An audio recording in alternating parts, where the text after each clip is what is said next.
Assalamualaikum warahmatullahi wabarakatuh. Nama saya Dayana Nurahana binti Muhammad Yusri, pemegang nombor matrik C20A0960.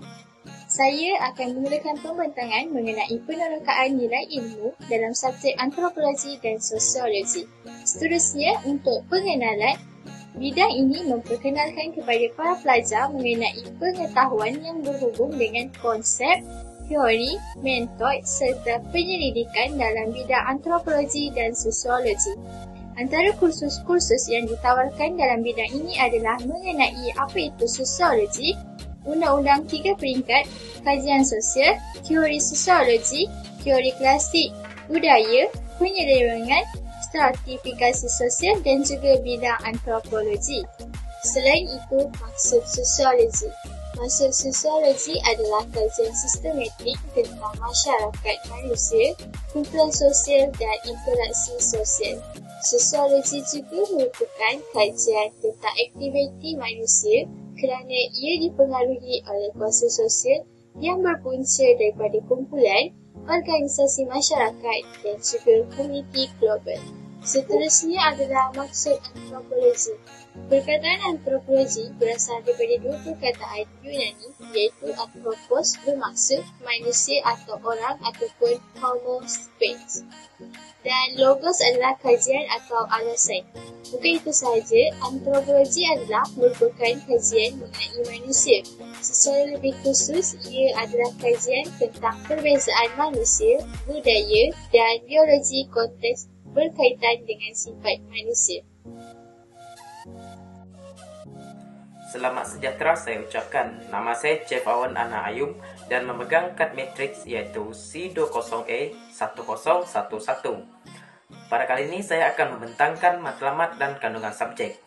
Dalam subjek ini, ia mendedahkan kepada para pelajar terhadap kaedah serta perspektif dalam antropologi sosial atau budaya untuk memahami budaya dalam suatu kelompok masyarakat. Objektif kajian bagi sosiologi adalah masyarakat. Untuk mendedahkan konsep sosialisasi, yaitu bagaimana ahli masyarakat, terutama generasi muda, diajar dan diasuh secara formal atau tidak formal untuk menerima pengetahuan, kemahiran, norma dan nilai sosial, kedudukan serta peranan masing-masing dalam konteks masyarakat.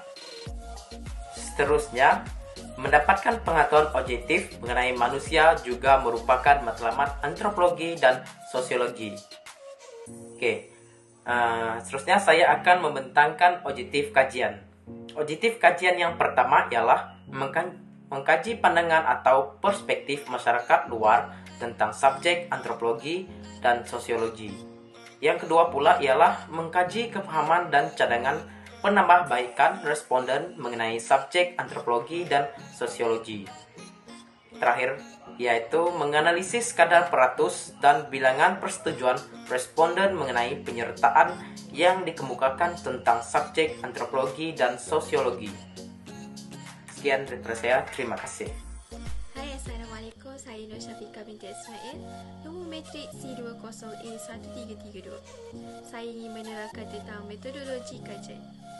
Dalam kajian ini, pengkaji menggunakan 3 kaedah untuk menghasilkan kajian ini. Yang pertama ialah Google Form. Pengkaji mencari responden sebanyak 30 orang yang berlainan jantina dan umur, memberi maklum balas dalam bentuk ya atau tidak, setuju atau tidak setuju, dan responden boleh memberi cadangan. Yang kedua ialah sumber internet. Pengkaji mendapat maklumat melalui internet seperti jurnal, blog dan buku online. Ketiga ialah sumber pembelajaran subjek ansos. Mereka mendapat daripada buku-buku yang telah diberi. Assalamualaikum warahmatullahi wabarakatuh. Nama saya Anisha Fika binti Zulkifli, pemegang nombor matrik C20A0938. Saya akan menerangkan bahagian sudut pandangan masyarakat luar berdasarkan catapan yang telah dihasilkan. Untuk soalan yang pertama, adakah subjek antropologi dan sosiologi bernilai dan penting?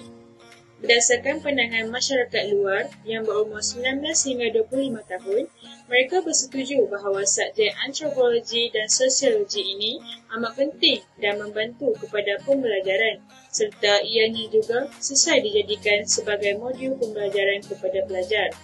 Sebanyak 76.2% yang bersetuju bahawa subjek antropologi sangat sesuai dijadikan sebagai modul pembelajaran, manakala 21.4% tidak pasti bahawa subjek ini boleh dijadikan modul pembelajaran atau tidak. Untuk soalan kedua, adakah subjek antropologi ini sesuai dan berguna? Menurut pandangan daripada masyarakat luar dan pelajar, subjek antropologi ini merupakan aspek khusus yang paling berguna dan berharga kepada pelajar. Bukan itu sahaja, kursus ini menerapkan agar masyarakat luar saling menghormati antara satu sama lain agar tidak berlaku konflik antara masyarakat. Untuk soalan yang terakhir, adakah subjek antropologi dan sosiologi ini membantu untuk kerjaya masyarakat luar? Masyarakat luar yang berumur 19 hingga 25 tahun menjawab setuju, iaitu sebanyak 81% bahawa subjek antropologi dan sosiologi ini dapat membantu untuk kerjaya.